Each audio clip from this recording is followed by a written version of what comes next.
Hello guys, आज से कुछ टाइम पहले हमने एक्सिस म्यूचुअल फंड को रिव्यूज किया था, जिसके बाद में आपने इस वीडियोस को काफ़ी प्यार और सपोर्ट दिया और आपने काफ़ी ज़्यादा रिस्पांस दिया। तो हमारा भी कुछ रिस्पॉन्सिबिलिटीज़ बनती है कि आपको इस फंड से रिलेटेड अपडेट्स देते रहना।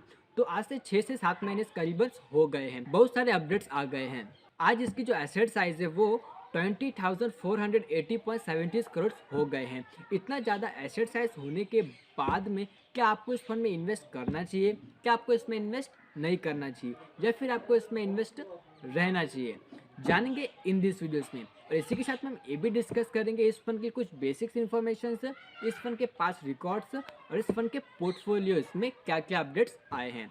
तो जानेंगे इन दिस वीडियोस। इस फंड को लेकर के जितने भी अपडेट्स है आपको इस वीडियोस में मिल जाएंगे, और आई होप आपके जितने भी एक्सिस म्यूचुअल फंड से रिलेटेड क्वेश्चन है वो भी इस वीडियोस में कवर हो जाएंगे। तो चलिए बिना किसी देरी के वीडियो को स्टार्ट करते हैं। उसके पहले अगर आप इस चैनल पर नए हो, चैनल को सब्सक्राइब कर बेल आइकन को जरूर प्रेस कर देना। तो चलिए शुरू करते हैं। सबसे पहले बात करेंगे इस फंड के बेसिक्स इन्फॉर्मेशन के बारे में। तो ये एक ब्लू चिप फंड है। ये फंड टॉप 100 कंपनीज में इन्वेस्ट करता है, और ये जो 100 स्टॉक्स है ये फाइनेंशियली स्ट्रॉन्ग्स होते हैं। मार्केट में कुछ भी रिसेशन आता है या फिर कुछ भी प्रॉब्लम्स आती है तो इन 100 स्टॉक्स को कई गुना तक फाइनेंशियल सपोर्ट मिल जाता है, जिसकी वजह से आपको इस 100 स्टॉक्स में एकदम से अचानक लॉसेस देखने को नहीं मिलते हैं। तो चलिए अभी देख लेते हैं इस फंड की कुछ बेसिक्स इन्फॉर्मेशन। इसका जो एसेट साइज है वो 20,480.70 करोड़ हो गया है। इसका एसेट साइज कई गुना तक ज़्यादा हो गया है, जिसका इफेक्ट आपके रिटर्न पर पड़ सकता है। वो मैं बताता हूँ कैसे। फंड मैनेजर्स के पास अगर एकदम से इतना फंड आ जाता है तो फंड मैनेजर्स को उतना फंड मैनेज करना काफ़ी मुश्किल हो जाता है। लेकिन गवर्नमेंट के रूल्स एंड रेगुलेशंस की वजह से फंड मैनेजर्स अपने पास इतना कैश नहीं रख सकता है, जिसकी वजह से फंड मैनेजर्स को न चाहते हुए भी ऐसे स्टॉक्स बाय करने पड़ते हैं, जिसकी वजह से हमारा जो इफेक्ट है वो रिटर्न्स पर पड़ जाता है। क्योंकि फंड मैनेजर्स को ऐसे टाइम पर ऐसे स्टॉक्स पिक करने पड़ते हैं जो स्टॉक्स ऑलरेडी हाई हो चुके हैं। वैसे अगर देखा जाए तो एक्सिस ब्लू चिप फंड्स को क्रिस्टस ने काफ़ी अच्छी रेटिंग्स दी है, 5/5।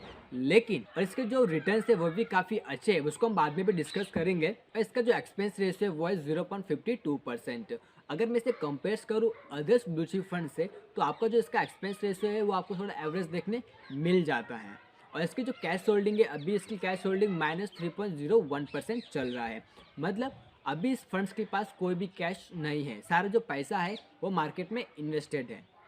अप्रोक्सीमेटली अगर आपको नहीं पता कैश होल्डिंग क्या होती है तो मैं आपको शॉर्ट में बता देता हूँ। जब भी हम कोई फंड में अपना पैसा इन्वेस्ट करते हैं तो उसमें से कितना परसेंट फंड मैनेजर्स अपने पास कैश रखेगा वो हमें कैश होल्डिंग से पता चलता है, और बाकी के अमाउंट को मार्केट में फंड मैनेजर्स इन्वेस्ट कर देता है। और गाइस ये जो फंड है वो ओपन इंड है, मतलब आप इस फंड में कभी भी इन्वेस्ट कर कभी भी विड्रॉल्स ले सकते हो। आपको यहाँ पर कोई भी लॉकिंग पीरियड देखने को नहीं मिलता है, और ये एक एक्टिव फंड है जिसे फंड मैनेजर्स मैनेज करते हैं।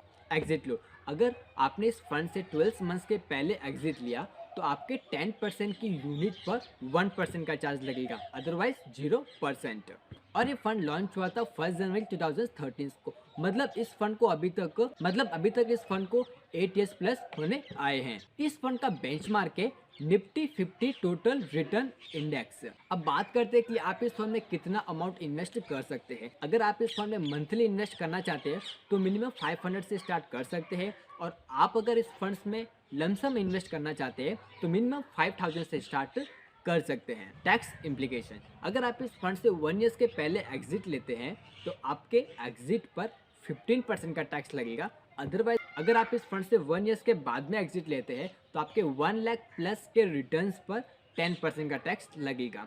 और गाइस ये जो टैक्स है वो आपके इन्वेस्टमेंट अमाउंट पे नहीं बल्कि आपके इन्वेस्टमेंट अमाउंट पर जो आपका रिटर्न्स होता है उस रिटर्न्स पे मिलता है, और वो भी आपके रिटर्न्स पर टैक्स तभी लगेगा जब आपके रिटर्न्स 1 लाख प्लस के रिटर्न्स हो जाए तब। तो गाइस अभी हमने इस फंड की बेसिस इन्फॉर्मेशन देख लिए है, तो अभी हम अपनी एक नज़र यहाँ पर फिल कर लेते हैं तो इसने पास्ट में कितने रिटर्न्स दिए हैं। तो यहाँ पर हम देखेंगे इस फंड के short term, mid term and long terms के रिटर्न्स। तो गाइस इसने शॉर्ट टर्म में 3 मंथ में 20.14% के रिटर्न्स दिए, जबकि बेंचमार्क ने 18.75% के रिटर्न्स दिए हैं। मतलब शॉर्ट टर्म में इस फंड ने बेंचमार्क को बीट कर दिया है। वहीं पर मिड टर्म में भी इस फंड ने काफ़ी अच्छे रिटर्न्स दिए हैं।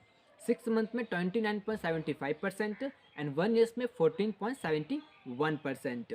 वहीं पर बेंचमार्क ने 1 ईयर्स में 9.72% के रिटर्न्स दिए हैं। मतलब शॉर्ट टर्म में इस फंड ने बेंचमार्क को बीट किया ही है, वहीं पर इस फंड ने मिड टर्म में भी अपने बेंचमार्क को बीट कर दिया है। लॉन्ग टर्म में भी इस फंड ने काफ़ी अच्छे रिटर्न्स दिए हैं। 2 ईयर्स में 18.27% एंड 5 ईयर्स में 15.81% के रिटर्न्स दिए, जबकि बेंचमार्क ने 5 ईयर्स में 12.63% के रिटर्न्स दिए हैं। मतलब इस फंड ने शॉर्ट टर्म में, मिड टर्म में, लॉन्ग टर्म में अपने बेंचमार्क को बीट कर दिया है। तो लॉन्ग टर्म में इस फंड ने 16.06% के एनुअलाइज कंपाउंडिंग शेयर रिटर्न्स दिए हैं। तो गाइस ये थे इस फंड के पास्ट रिकॉर्ड्स।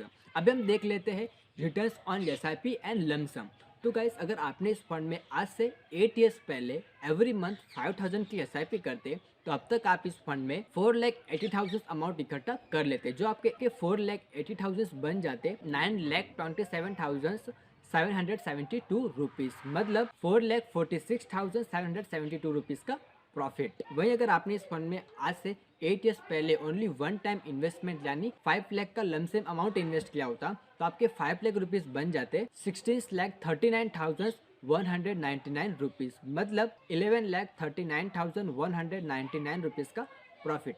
तो गाइस ये ताकत होती है लॉन्ग टर्म इन्वेस्टमेंट की। तो गाइस मैं भी आपको यही कहता हूँ कि जब भी आप कोई सी भी फंड में इन्वेस्ट करें तो एज इट इज़ आप लॉन्ग टर्म में इन्वेस्ट करें, ताकि आपके पैसा बनने के लिए एटलीस्ट उसको एक टाइम पीरियड चाहिए होता है, ताकि आपका 1 रुपया 10 रुपया बनने के लिए भी टाइम लगता है। तो हमेशा आप जब भी आप किसी भी फंड में इन्वेस्ट करें तो as it is long term के लिए इन्वेस्ट कीजिए। अब हम बात करते हैं इस फंड के रिस्क रेशियो की। तो इस फंड का जो स्टैंडर्ड डिविएशन है 17.51, वहीं पर कैटेगरी का स्टैंडर्ड डिविएशन है 16.84, वहीं पर इस फंड का बीटा है 0.8, वहीं पर कैटेगरी का है 0.78। इस फंड का शार्प रेशियो है 0.6, वहीं पर कैटेगरी का है 0.2, और इस फंड का जो अल्फा है वो है 4.04 एंड कैटेगरी का है -1.17। अगर आपको नहीं पता कि standard deviations, alpha, beta, sharp ratios क्या होता है तो आप हमें नीचे कमेंट करके ज़रूर बताना। इसके लिए मैं सेपरेटली एक वीडियोस बनाऊंगा जिसमें आपको डिटेल्स में समझाऊंगा कि सारे रेशियोज कितने मैटर्स करते हैं किसी भी फंड्स को रिव्यूज करने के लिए। अब हम बात करते हैं इस फंड के पोर्टफोलियोज एनालिसिस। तो इस फंड का जो पोर्टफोलियोज टर्नओवर रेशियो है 72%, वहीं पर कैटेगरीज का एवरेज टर्नओवर रेशियो है 179.92%। ये जो फंड है वो 35 स्टॉक्स में इन्वेस्ट करता है, जहाँ पर लार्ज कैप स्टॉक्स में 83.46%, मिड कैप स्टॉक्स में 1.42% एंड स्मॉल कैप स्टॉक्स में 0% एंड अदर्स में 13.77%।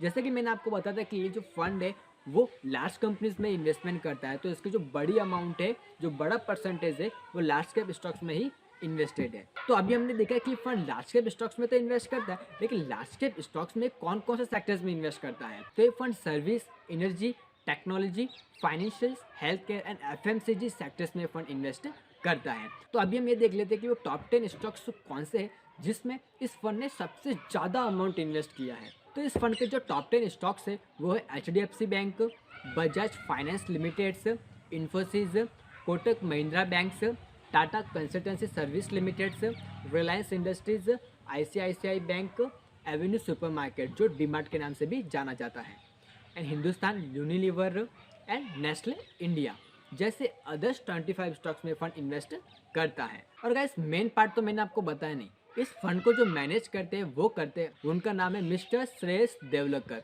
जिन्होंने इस फंड को काफ़ी अच्छे से मेंटेन किया है और ये टोटल 9 स्कीम्स को मैनेज करते हैं, जहाँ पर से फंड मैनेजर्स ने अभी तक 36,740 करोड़ फंड को मैनेज करते हैं। इन्हें फाइनेंस इंडस्ट्रीज का 14 ईयर्स का एक्सपीरियंस है। तो गाइस अभी बात करते हैं कि मेरा इस फंड को लेकर के कंक्लूजन्स क्या हैं। गाइस आज से कुछ टाइम पहले इस फंड का जो एसेट साइज काफ़ी कम था, लेकिन अचानक इसकी जो एसेट साइज है वो कई गुना तक बढ़ गई है। तो ऐसे में अभी अब क्या करना चाहिए, इन्वेस्ट करूं या फिर इन्वेस्ट ना करूं, ऐसे क्वेश्चन हमारे माइंड्स में रहता है। तो देखो गाइस एक सिंपल सी बात है, आज से कुछ टाइम पहले जब म्यूचुअल फंड्स, स्टॉक्स के बारे में किसी को नहीं पता था, तब आप किसी भी फंड्स के एसेट साइज को देखेंगे तो 100 करोड़, 80 करोड़, मैक्सिमम 500 करोड़ तक के दिखते थे। लेकिन आज सबको पता है म्यूचुअल फंड्स एंड स्टॉक्स के बारे में, और आज तो मिनिमम 100 रुपीज़ में कोई भी इन्वेस्ट करना स्टार्ट कर सकता है। तो ऐसे में आज बहुत सारे लोग सब म्यूचुअल फंड्स में इन्वेस्ट करने के लिए आ रहे हैं, स्टॉक्स में इन्वेस्ट करने के लिए आ रहे हैं। ऐसे में जब बहुत सारे लोग इन्वेस्ट करना स्टार्ट करते हैं तो ऑटोमेटिकली जो एसेट साइज वो इंक्रीज तो हो गए। तो डरने की कोई बात नहीं है इसकी एसेट साइज को लेकर के। आप जितने भी फेमस फंड है वो भी चेक कर सकते हैं, उनके भी जो एसेट साइज है 20,000 18,000, यहाँ तक कि आप सिक्योर डेप फंड को चेक करेंगे तो उनकी जो एसेट साइज देखेंगे तो आपको 30,000 करोड़ प्लस देखने को भी मिल सकता है। पर्सनली गाइस मैं आपको यही सजेस्ट करूंगा कि आपने अगर इसमें इन्वेस्टेड, आपकी जो एसआईपी चल रही है तो आप अपनी एसआईपी को कंटिन्यू रख सकते हैं। अगर अभी तक इस फंड में इन्वेस्ट नहीं किया है तो आप 500 रुपीज़ से मंथली इन्वेस्टमेंट करना स्टार्ट कर सकते हैं।